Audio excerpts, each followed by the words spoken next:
अमरावती जिल्हा स्त्री रुग्णालयात नवजात शिशु कक्षाला आगीत 3 बालकांचा होरपळून मृत्यू. शिशु अतिदक्षता विभागात अचानक व्हेंटिलेटरमध्ये स्फोट.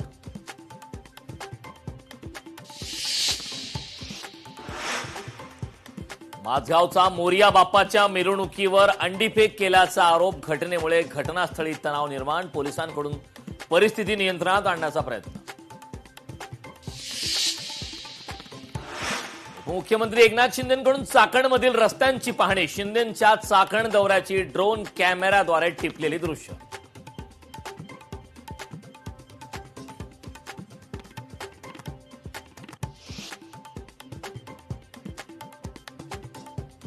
मुख्यमंत्री देवेंद्र फडणवीसांच्या अध्यक्षतेखाली भाजपची आज डिनर डिप्लोमसी. सीजेपीची आज महत्वपूर्ण बैठक. विद्यार्थी आंदोलकांवरील एफआयआर मागे घेणे आणि नीट पीडितांच्या कुटुंबियांना नुकसान भरपाई देण्याची आश्वासने पूर्ण न केल्याचा सीजेपीचा आरोप.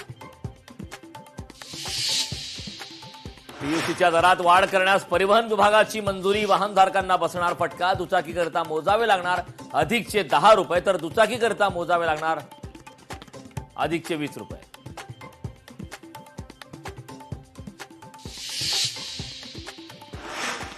इम्रान खानच्या वैद्यकीय उपचारासाठी दिग्गज एकवटले. कपिल देव गावस्करांसह 21 जणांचं पाकच्या पंतप्रधानांना पत्र. वैद्यकीय उपचार आणि मानवी वागणूक देण्याचं पत्रातून आवाहन.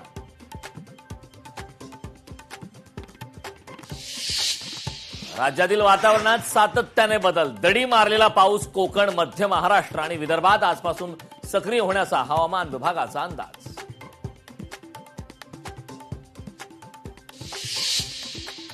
अनेक दशकांपासून वन विभागाकडे असलेल्या संजय गांधी राष्ट्रीय उद्यानाच्या 193 एकर जमिनीला संरक्षण मिळावे. सेव्ह एसजीएनपी गटाची वनमंत्र्यांकडे मागणी. रस्ते आणि उद्यानांसाठी वनजमिनींचे हस्तांतरण ही एक फसवणूक. वनमंत्री गणेश नाईकांचं वक्तव्य. टीडीआर प्रकरणी मंत्र्यांचे एकमेकांवर आरोप. मात्र ठाणेकरांवर कोट्यावधींच्या टीडीआरचा भार. ठाणेकरांच्या प्रश्नांवर मुख्यमंत्री गप्प का?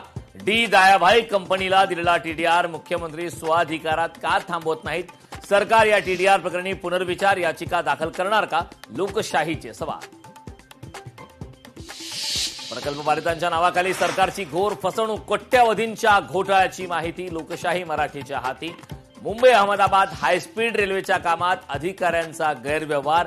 लोकशाही मराठीने बातमी दाखवूनही अधिकाऱ्यांवर अद्याप कारवाई का नाही? सवाल उपस्थित.